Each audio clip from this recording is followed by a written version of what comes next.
नमस्कार दोस्तों, स्वागत है आपके अपने यूट्यूब चैनल में। तो आज अपन बात करेंगे इस वीडियो में जो आपकी मध्य प्रदेश हाईकोर्ट की जो वैकेंसी आई है उसकी जो प्री और मेंस की क्या स्ट्रेटेजी होनी चाहिए और किस हिसाब से आपको पढ़ना चाहिए, वो आज मैं आपको इस वीडियो में बताने वाला हूं। उससे पहले जो लोग चैनल पर नहीं आए, चैनल को सब्सक्राइब कर लीजिए और बेल आइकन को प्रेस कर लीजिए ताकि आपको ऐसी लेटेस्ट अपडेट और जानकारी मिलती रहेगी। तो चलिए आज का वीडियो ही शुरू करते हैं। तो जैसा कि आप सभी जानते हैं कि मध्य प्रदेश हाईकोर्ट की वैकेंसी आ चुकी है और कल है 30 नवंबर। तो मध्य प्रदेश हाईकोर्ट के जो फॉर्म है वो कल से स्टार्ट हो जाएंगे और 30 दिसंबर तक चलने वाले हैं। लगभग आपके पास एक महीना है, एक महीने के अंदर आप फॉर्म भर सकते हो। जिन जिनके पास क्वालिफिकेशन पूरी है वो आसानी से फॉर्म भर पाएंगे और जिन जिनके पास क्वालिफिकेशन नहीं है या किसी कोई अपेयरिंग है तो वो फॉर्म से वंचित रह जाएंगे इस बार। ठीक है, तो बात करते हैं आगे। आप यदि मध्य प्रदेश हाईकोर्ट की तैयारी कर रहे हो और जो सीरियस बच्चा है उसने लगभग अभी जो जब से नोटिफिकेशन आया तो तैयारी शुरू कर दी होगी, और जिन अभी नहीं की है उनके लिए भी मैं बताने वाला हूं कि यदि आप आज से भी तैयारी शुरू करते हो तो आसानी से आपका जो है वो क्लियर हो जाएगा। तो बात करते हैं आपकी जो एक स्ट्रेटेजी क्या होनी चाहिए प्री और मेंस के लिए।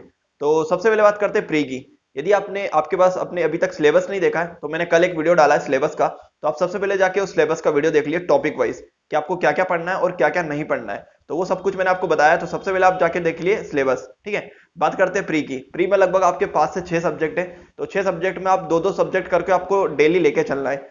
यदि आप स्टार्टिंग में 2 सब्जेक्ट लेके चल रहे हैं तो आप आसानी से आपके जो प्री का जो सिलेबस है वो आसानी से कवर कर जाओगे, मतलब लगभग फरवरी एंड तक। तो बात करते हैं सबसे पहले कौन कौन से सब्जेक्ट आपको लेके चलने हैं। सबसे पहले आपको एमपी और हिंदी।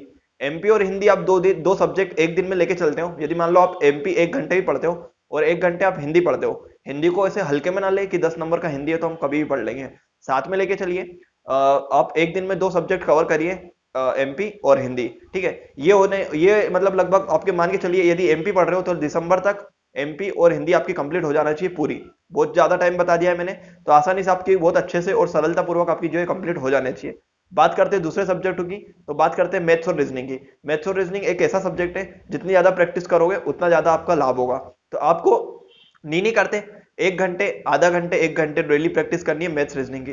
तब जाके आपका एक मतलब कॉन्सेप्ट क्लियर होंगे और सारी चीजें क्लियर होगी मैथ्स और रीजनिंग की। तो 1 घंटे आपको मैथ्स भी पढ़ना है साथ में। ठीक है, बात करते हैं दूसरे सब्जेक्ट की, जैसे मान लीजिए इंग्लिश और आपका बस आपका कंप्यूटर। तो कंप्यूटर वाला सब्जेक्ट जैसे मान लीजिए आपका दिसंबर में ये सब्जेक्ट कंप्लीट हो जाते हैं, तो दिसंबर के बाद आप कंप्यूटर और इंग्लिश उठा सकते हो ना। ठीक है, तो कंप्यूटर आप पढ़ोगे कम से कम आपको जनवरी पढ़ोगे, फरवरी पढ़ोगे, 2 महीने आपको उसमें मिलेंगे और 2 महीने के लिए आपको अब इंग्लिश भी मिलेगी। तो आप इसमें दो सब्जेक्ट एक दिन में कवर करके आप फरवरी तक ये भी चीज कवर कर सकते हो। और बीच बीच में आपको जो आपने एमपी और हिंदी पढ़ा है उसको भी साथ साथ में एक बार रिवीजन के तौर पर आप पढ़ते रहना है। तो ये चीज होती है आपकी एक स्ट्रेटेजी की प्री के लिए कैसे कवर करना है। ये सारी चीजें स्ट्रेटेजी यदि आप फॉलो करोगे तो आसानी से आप प्री के लिए आसान भाषा में बोलूं तो आप बहुत अच्छे से तैयार कर लोगे प्री का। ठीक है, तो रिवीजन करते हुए चलना है और अच्छे से पढ़ते हुए भी चलना है, और आपको प्रैक्टिस है मैथ्स और रीजनिंग की, वो प्रैक्टिस करते हुए बहुत अच्छे से चलना है प्री के लिए। ठीक है, बात करते हैं आपका प्री होने के बाद आपका होगा मेंस। मेंस के लिए आपको क्या करना है, सबसे पहले स्टेनो 2 और स्टेनो 3 के लिए बता रहा हूं क्योंकि उनका डिक्टेशन होगा 80 शब्द प्रति मिनट।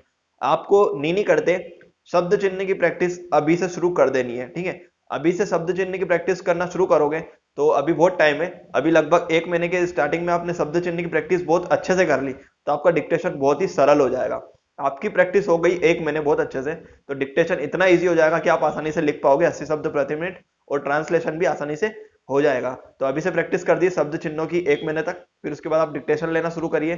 60 का, 70 का, 80 का, 100 तक का लीजिए क्योंकि जब जाके आपकी 80 की स्पीड आसानी से आ जाएगी।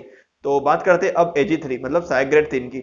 सहायक ग्रेड 3 वालों के लिए मैं बताना चाहूंगा कि आपकी जो 35 शब्द प्रति मिनट देख के होने वाली है और 40 शब्द प्रति मिनट आपकी सुन के प्रैक्टिस वो डिक्टेशन होने वाला है, मतलब सुन के आपको टाइपिंग करनी है। तो 35 शब्द तो आप देख के अपने सीपीसीटी पास करा होगा तो आपको प्रैक्टिस होगी ही देख के टाइपिंग करने की। तो बात करते हैं सेकंड वाली जो 40 शब्द प्रति मिनट है उसकी बात करते हैं क्योंकि वो होती है मेन। आपको सुन के टाइपिंग करना है, आपने अभी तक देख के टाइपिंग करी होगी, आपको अब सुन के टाइपिंग करनी है। तो सुन के टाइपिंग करनी है तो आपको थोड़ा बहुत डर भी लगता होगा, अजीब भी लगता होगा। जिन लोगों ने अभी तक सुन के टाइपिंग नहीं करी है उनको अब यदि ये पहली बार आप प्रैक्टिस पे बैठोगे सुन के टाइपिंग करने के लिए, तो आपकी नहीं करते 20 भी आ गई तो बहुत बड़ी बात है सुन के टाइपिंग करने में। तो सुन के टाइपिंग करने के लिए बहुत ज्यादा प्रैक्टिस चाहिए रहती है, तो सुन के टाइपिंग की प्रैक्टिस ही करनी है। आपको 40 शब्द प्रति मिनट का कोई सा भी डिक्टेशन लगा लेना है और सुन के टाइपिंग करनी है आपको 40 शब्द प्रति मिनट की, जब जाके आपका जो है एमपी हाईकोर्ट में जो मेंस है वो जब जाके क्लियर होगा, है ना। ठीक है, और आपको देख के तो आपको टाइपिंग आती है तो सुन के टाइपिंग स्टार्ट कर दीजिए अभी से, जब जाके आपकी प्रैक्टिस हो जाएगी। आपके कम से कम 6 महीने हैं बेंच में, तो आसानी से आपकी तैयारी हो जाएगी। तो ये एक प्री और मेंस की स्ट्रेटेजी होनी चाहिए इस प्रकार से, ताकि आपका प्री और मेंस आसानी से आप क्वालिफाई कर सको। तो यही आपको एक समझाना था।